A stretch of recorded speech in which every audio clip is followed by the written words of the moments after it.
Um, a big week for Auburn basketball. Yesterday, Chuma Okeke signed his first NBA contract. 4 years, $15 million. Pretty good for the 16th pick in the draft. We're so happy for Chuma and his family. I think that the decision for him to go last year, sign really what amounted to was a G League contract during his rehab year, knowing that Orlando would be on the hook for the 16th pick, and then get him started from this point forward actually adds an extra year to his opportunity to be able to prove himself. So excited for Chuma. And then tomorrow, we're going to be having what's going to amount to Auburn's first back-to-back first-round selections in program history when Isaac Okoro gets drafted. And we're very excited about that.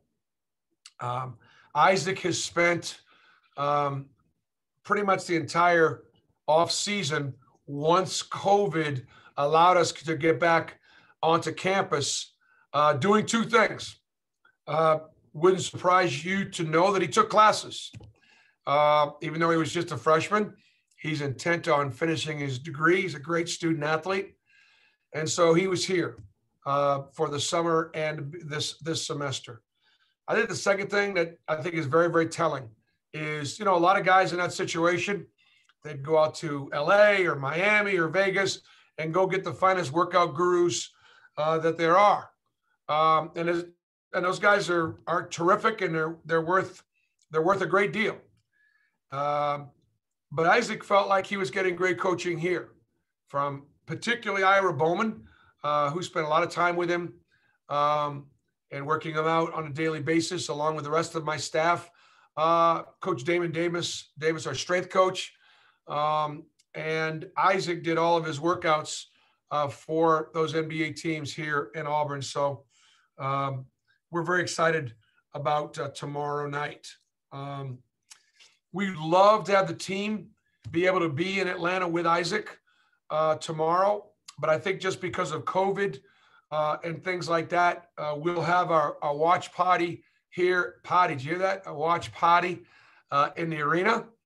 And I'm going to head out tomorrow afternoon, in the late afternoon, to go see Isaac's family and to congratulate them and visit with them a little bit before the draft.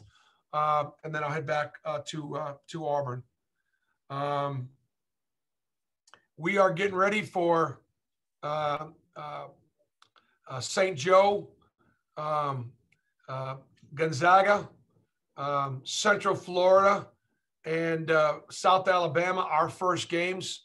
That's been a big focus for what our practices have looked like for the last several weeks. We've just got so many new guys and so much to learn. The competition is good. And I think our strength is our depth. We've got 12 guys on scholarship. We've got 11 guys that 10 or 11 guys that very well could be in the rotation.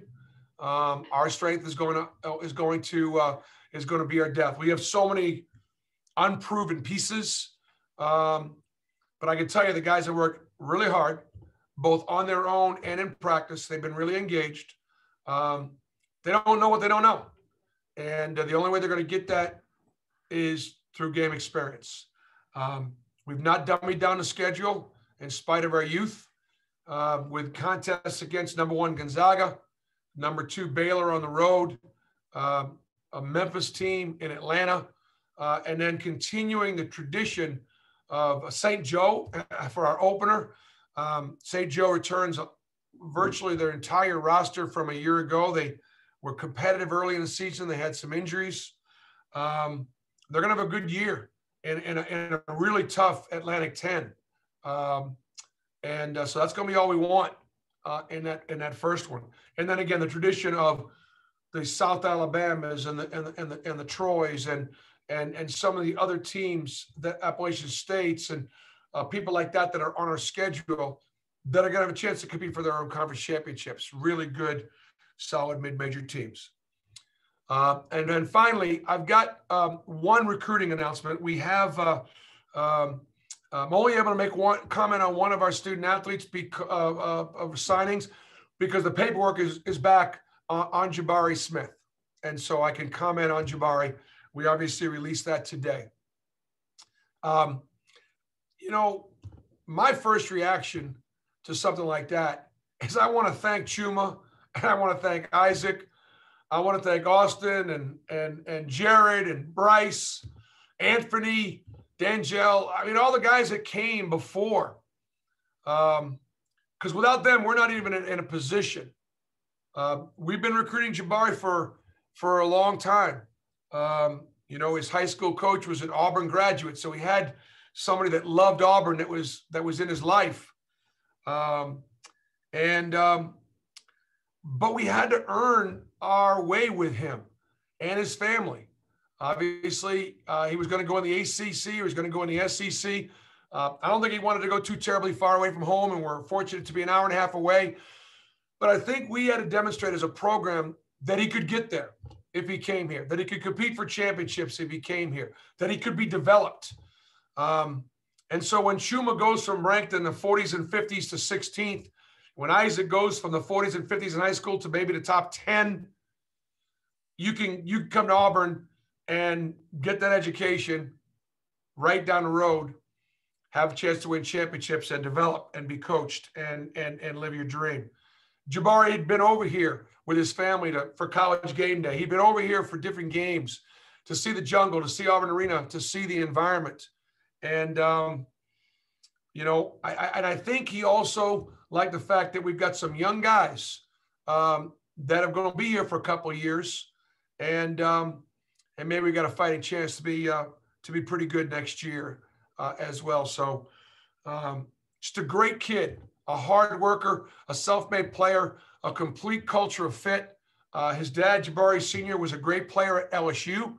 And I think the fact that our dads and our coaches from Atlanta are not so terribly far away. This is a family program. My son is on our staff. Wes's son plays for him. You guys know famously that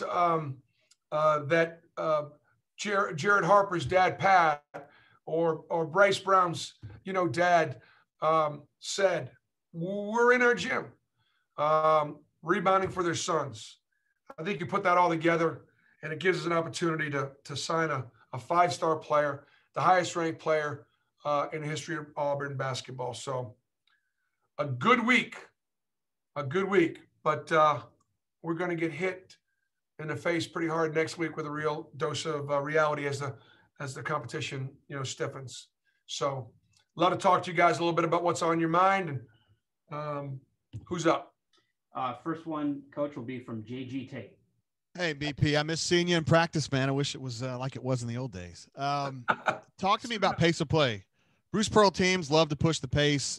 In the last few years, you slowed down a little bit just because you had some different kinds of players. With the youth you've got right now, are you guys going to be pushing the tempo a lot? I think it's going to be a work in progress, but I'd say anticipation is yeah. I think we're going to spread it and shoot it a little bit. I still think we got some guys that can attack downhill. 2 years ago, we were an incredible three-point shooting team. Last year, we didn't shoot as well from three, so we became a pretty good two-point shooting team, and we had that kind of personnel. Part of it right now is I really don't know what I have, right? And so I've got to be willing to make adjustments. I think we do put the kids in positions to be successful and go to their strengths, but I would say we will be a team that likes to play fast. But our first two opponents, St. Joe and Gonzaga, and Gonzaga is one of the best transition offensive teams in the country. I mean, we'll make them better by playing fast. I'd say looking at Gonzaga, if you could just get them in a slow down, rock them, sock them, physical half court game, that'd be the best way to beat them. But that's not how I think we want to play. And St. Joe, they set records for the number of threes that they take, and they got everybody back. So I would imagine it's going to be fast and it'll be spread. Our next question comes from Justin Ferguson. Hey, BP, you've talked about not being able to trap as much, doing some of the same pressures that you were able to in the past. But with a guy like Jabari and some of these guys you signed recently, a lot of steals from these guys, a lot of plays in the half court. How have you kind of adjusted your defensive mentality to try to get those transition opportunities and create that havoc that you want without necessarily pressing? Yeah, no, I agree. And that's a good point. Look, we really like to try to be disruptive defensively. Just by the word defensive, you kind of, I don't want to be too defensive and insult anybody, or, I like to be disruptive rather than defensive. We want to make it hard for you to run the stuff that you like to run. I don't know if we have the quickness to do that at every position yet. I'll be curious to see what that looks like. I do think we got the length, and I do think we have the athleticism.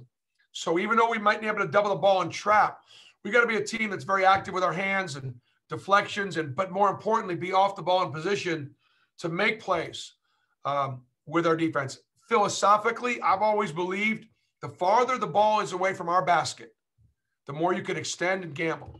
That's why we press sometimes full court, because then you got to drive 90 yards the field, or you got to march 90 feet down the court to attack our basket. I'm a little less apt to go crazy being aggressive in the half court. I still want to be disruptive. So yeah, obviously because I've got so many new players, I think we're going to need our defense to score some points with this young offensive team. Our next question comes from Jordan Hill. Bruce, I wanted to ask about Isaac. Just how do you see his talent translating to the next level, and what is whichever team ends up drafting him going to be getting in Isaac? Well, they're going to get a guy that's going to walk through the door. He's going to sit down with his head coach, look him in the eye, never take his eyes off him, and he's going to listen. And he's going to find out from that coach exactly what that coach wants. So many players will walk into that meeting in that office and think about, this is what I bring. How are you going to use me best?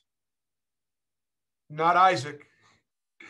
He will do what his coach asks him to do, offensively and defensively. He's got high basketball IQ. He can play multiple positions. He can guard 1 through 5 on the floor. I've had a lot of guys that can guard 1 through 4, but none that can guard 1 through 5. Quick enough to keep little guards in front of him. Strong enough to, you're not going to roll him down and big boy him, just not. I think he's as ready to play prospect as there is in this draft, because I think he's the best defensive player in the draft, particularly his perimeter defense. He'll rebound his position. Offensively, with 4 and 5 out and everything being spread and driving downhill, Isaac can drive downhill, score through contact. He'll get to the foul line a lot, and he can play off 2 feet and make plays for others. On the perimeter, the ball doesn't stick in his hands, so he knows how to move the ball. He's unselfish. The only question as to whether or not he's going to be a good NBA player or a great NBA player is whether or not he's going to be able to be a consistent knockdown, deep three-point threat. And if he continues to develop that aspect of his game, I think obviously he's going to be a great NBA player. I do think the NBA is doing their homework a lot more as far as character. Character and culture count. They do. And these guys are investing a lot of money in these guys, and they want to bring somebody that's going to make their locker room better. Isaac will make this locker room better. He's popular with his teammates. He's not about himself. He just wants to come in and win. You know, what is Isaac Okoro? He's 112-10 in his last 122 games. There are a lot of teams that are drafting up the top of that draft that haven't won a lot. Isaac has won a lot. He'll bring that to the table. Our next question comes from Josh Vitale. Hey, Bruce, I wanted to ask about Stretch. And I remember before last season, you talked about how good he was defensively for you just in practice. Now that he's getting ready for obviously a much bigger role, what do you think he can add to your team? Josh, Stretch is confident defensively. He is constantly communicating. And I'm not sure what the noise level in these gyms are going to be, but you'll be able to hear Stretch at all times communicating with his team. It's a great strength. He'll be a rim protector. He'll be a good rebounder. He lacks confidence in his offensive game, and I think it's going to come from some experience. He's very hard on himself, And man, you just, as a result, he tries to have more impact on the game offensively than he does defensively than he does offensively. He can move his feet. He can get people in front. He can block shots, rebound his position. He probably fouls a little bit too much, but as long as he's making hard fouls, that's pretty good. And I think the competition with him and Dylan Caldwell have been really good. I mean, he and Dylan are both going to play. Dylan is he's a little better offensively. He's a little bigger, a little thicker. But I think together, the combination, they're both really good, young, developing center prospects. Our next question comes from Mark Murphy. Yeah, Bruce, I wanted to ask, is everybody healthy and going to be ready to play for the opener? And also, have you guys had any issues with the COVID? You know what? We've had a couple of aches and pains here. A couple guys missing a couple practices here for either a little groin or some back spasms or a little tendonitis.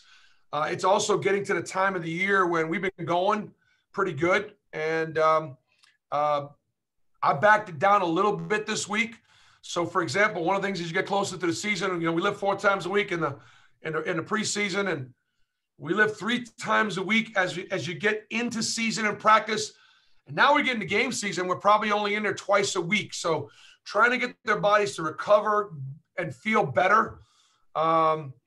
We've been blessed that we haven't had a player test positive since July 4th. Regarding to COVID. I don't know if that's a good thing or not a good thing because the vast majority of my program has not gotten it yet. We work really hard with the whole contact tracing. We stay, with the exception of when the guys are on the floor, we're really cognizant of being distant from each other off the floor. Coaches are wearing masks in practice, but we are relatively healthy heading into next week. Our next question comes from Tom Green. Hey, Bruce. Going back to Isaac, obviously he was pretty highly rated coming out of high school. And, you mentioned during the season he did a good job of kind of blocking out any NBA chatter. But when did it become evident to you guys that, hey, this kid is a lottery pick, he might be a top 10 pick? Well, I think it's a great example for all kids in the sense that whether it's because of how he was raised as a first-generation parents born in Nigeria, living the American dream, working, college education, a work ethic, and an ethic about the way they do their business as a family. There was no pressure on Isaac to try to get to the NBA for this family. And what a joy that is. Now, some people socioeconomically don't have that luxury. Isaac did come from a family where he did. He didn't come here to be one and done. I don't think there was any way any of us would have anticipated that. But he wound up demonstrating that he was an elite defender. Came in, guarded Samir Dowdy, shut off his water, nobody else could. I think that sent a message to his team. It gave, and then Isaac began to build on that. Second thing was, we had a group of seniors that worked really hard. Our culture is to work. I mean, guys in the gym, taking care of their business. You have 4 years of perfect academic performance rating, APR. You got discipline, you got culture. He became our hardest worker. That's hard to do as a freshman. That's why I always kept on calling him a senior. But I think for us, when we got into the SEC and you could see that night in and night out, he was as good as anybody on the floor, right? He was as good as Anthony Edwards on the floor. He was as good as anybody Kentucky had on the floor. He was as good as anybody that LSU had. So therefore, you knew he was going to be right there. You add the intangibles of what kind of person he is. You add the intangibles, how physically and mentally mature he is and how ready he was.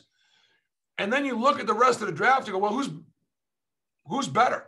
If you guys look back at my comments when we signed him, he was ranked in the 40s and 50s. And I said, there are 10 guys, and I think I probably said 10. I don't know, maybe I said 5. But there are 10 guys in his class I'd take ahead of him. Well, there aren't 10 guys in the draft I'd take ahead of him. So so once we saw him doing it against the best competition as being as good as anybody on the floor, and then we knew. And then as far as the decision, there was no decision. Isaac would have loved to have come back and play with his teammates. He would have loved to come back and play. He probably wanted to stay in college another year. He's only 18. You know what I'm saying? That was not his deal. But when you're in a position that you're in right now, when you're healthy, you got to go. You got to take advantage of the opportunity. And so that's why he made the decision. Our next question comes from Justin Ferguson. Hey, Bruce, going to Jabari real quick. A dude who's that tall, who plays face up a ton. Have you ever been around a player? Have you ever had a player like him? And is there anybody he kind of reminds you of? Well, you know what? Tobias Harris, who was my first one and done at Tennessee, he may be 6'10" now, but he wasn't then. But he had the same sort of skill level that Jabari has. I mean, you know what? To get that skill level, you talk about being in the gym now. He is a gym rat, and he is very, very disciplined. Now he's got to continue to get physically stronger. He's only 210 to 215 pounds, so that's going to be an issue for him to get physically ready. But I think having Tobias, having Chuma, and even Isaac, but more Tobias and Chuma, that big guard, that stretch four, if you will. I played Deshaun Murray at 6'3" at that position. I played Isaac at 6'5" at that position. I played Tobias at 6'9" at that position, and that's where Jabari's mostly going to be playing, that fourth guard. He's skilled and he's quick enough to be able to play on the wing, though. So I think he's going to be, really interchangeable. No, I don't think I've ever had anybody as young, as big, and as skilled as him. I mean, he's a lot like he's a lot like whether it be Kevin Garnett or somebody like that. Now Kevin got big and strong and physical, but Kevin Garnett was a big, skilled young kid, and that's who Jabari is. We will follow up from JG Tate. Yeah, BP, just talking about defense. I mean, you had that stop. Bryce was you talk about being a disruptor. Bryce was really good at that. Last year, Isaac was doing his thing. He could lock somebody down. Who are the guys that got to step up and be that on-ball defender, that disruptor that you need that can just come in and shut somebody down? That's a great question. Right now, it's been Alan Flanagan has been our best on-ball defender. I think that Devin Cambridge, with his length, has really worked hard to use his length and use his quickness and really focus on his defense. Devin's much improved defensively. Terrell Jones had so much to learn defensively, and he wasn't using his speed and quickness. He's gotten better. And all the freshmen have got so much to learn. The biggest challenge for freshmen is learning how to defend. They're all better offensively than they are defensively. By virtue of they worked on their skills offensively, they worked on their offensive game, they're balling in, they're shooting, they're passing and things like that. Because college offenses, and take another level, pro offenses, are so much more complex and the personnel is so much better that you've got to have defensive schemes in college and in the NBA. And so sophomores are going to typically be better than freshmen because of how much there is to learn. So those have probably been the three guys defensively that have stood out. I got time for a few more. We'll follow up from Jordan Hill. Bruce, you guys have obviously had success recruiting in the last few months in such a weird sort of dynamic. What have the challenges been as far as recruiting, and how happy have you been with how the staff has handled these new challenges? Well, I can't give my staff enough credit. Because of how hard they worked. Obviously, we've not been off campus since March 11th. I think from my own personal standpoint, one of the things that I enjoy one of the few things I enjoy about recruiting, because I don't enjoy a ton of it. I love to evaluate. I love to watch kids play high school basketball. I love to watch AAU basketball. I love to watch young kids. I love putting my eyes on these kids when they're younger and watching them develop and see if they'd fit and try to find those those diamonds in the rough, if you will. But again, I think given this year of COVID, the last time there was a Final Four, Auburn was in it. We got 2 guys back to back that are going to be drafted in the first round. So I think the guys that we had to be recruiting right now had to be more impacted by the quality of our program, the level of competition we play, our schedule, the opportunity to play with young guys that are in our program. And so I think our reputation helped us more this year than it's ever helped us before, because these kids could not visit campus. They couldn't make official visits. They couldn't even make unofficial visits and be on campus and have us meet them. So there were some real challenges. The good thing for us, we don't have a lot of scholarships. And so it was not going to be a big signing class for us anyways. And so, but now the key is in the next few years where we're going to be having more scholarships and opportunity, we didn't get in there and do the work. We hadn't done as much work. And we've done a lot of work. We've done a lot of work on the guys that we've got right now, that we've got signed and committed. A lot of groundwork. We'll have a follow-up from Mark Murphy. Yeah, do you know about how many teams came to campus to work out Isaac, and did any of them come and work out Austin? Isaac was the only one that was here. Okay. So Austin was in Birmingham, and Samir was in Florida and Philadelphia. That's where they were. That's where they were getting their primary workouts in. Let's just say, Murph, 4 or 5 teams I think came in. Got a chance to meet a couple of head coaches. Got a chance to meet a couple of general managers. It was kind of cool, and it was fun to talk about. It was fun to brag on Isaac. It really was. So anyways, we'll see what tomorrow brings, and hopefully he gets to a great spot. Somebody's going to get. They're going to get a great player. I think our plan is for the week. We'll probably get back in. I don't know, maybe the beginning of next week before we leave. We'll see, and talk a little bit more about St. Joe and Gonzaga. So I appreciate you guys very much. All right, BP, sorry, we have one more from Brian Matthews. Real quick. Hey, Bruce, thanks for speaking to us. Just wanted to ask you about practice. Has any 1 or 2 players maybe stood out the last couple of weeks? I'd say that there's been I don't want to call it being inconsistent, but I would love for lots of cream to rise to the top. There's just been a lot of bounce. And I think it's because we've got 10 or 11 guys that can all play.